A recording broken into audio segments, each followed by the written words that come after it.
महाराष्ट्र की बात कर रहे हैं।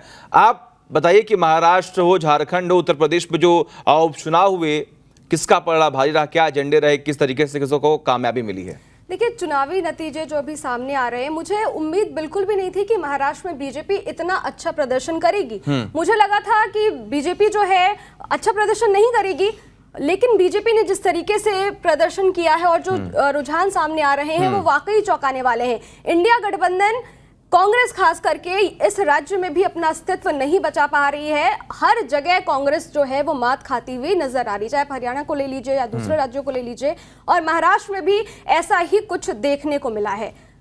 बिल्कुल। और सबसे बड़ी बात यहां पर यह कि देखिए, जो एजेंडे बीजेपी ने तय किए या फिर जो एजेंडे कांग्रेस ने जनता के सामने रखे, देखिए जनता इतनी बेवकूफ नहीं है।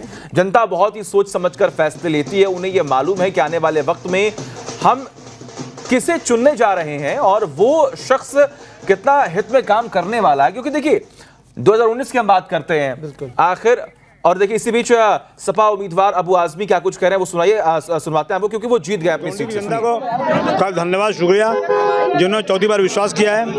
मैं इनके विश्वास को कभी तोड़ने नहीं दूंगा। तो अबू आजमी को आप सुन रहे थे। अब विशाल, इनकी बात कर लेते हैं। इनका एक वीडियो बहुत तेजी से वायरल हुआ था। बीजेपी ने आरोप लगाया था कि ध्रुवीकरण की राजनीति जो है अबू आजमी कर रहे हैं, अलग अलग मुलाकात कर रहे हैं, तुष्टीकरण करने की कोशिश कर रहे हैं।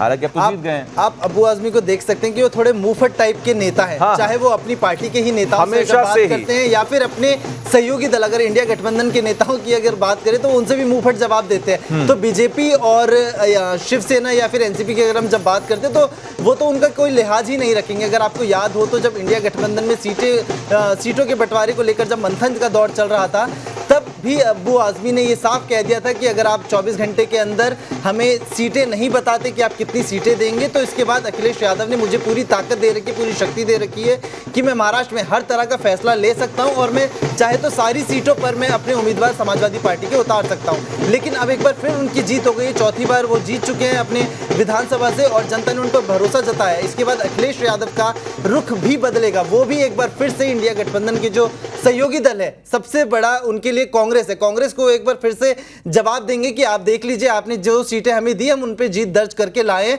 लेकिन आपने महाराष्ट्र में फिर गलती करी कि हमें आपने सीट नहीं दी। हालांकि उत्तर प्रदेश के उपचुनावों की अगर हम जब बात करें तो 9 विधानसभा सीटों में भी कांग्रेस को बहुत ज्यादा हिस्सेदारी नहीं दी गई, लेकिन समाजवादी पार्टी ने वो भी 2 सीटें बिल्कुल नहीं दी गई, लेकिन 2 सीटें वो ऑफर की गई थी जिस पर ना तो समाजवादी पार्टी का कोई वजूद रहा है, ना ही कांग्रेस पार्टी का कोई वजूद रहा है, बल्कि बीजेपी का वो जो खैर सीटें और एक गाजियाबाद की जो सीट थी वहां पर बीजेपी का अच्छा खासा दबदबा माना जाता है। तो एक तरीके से कांग्रेस ने खुद ही पैर पीछे खींच ली कि भाई हम उन 2 सीटों पर नहीं लड़ेंगे।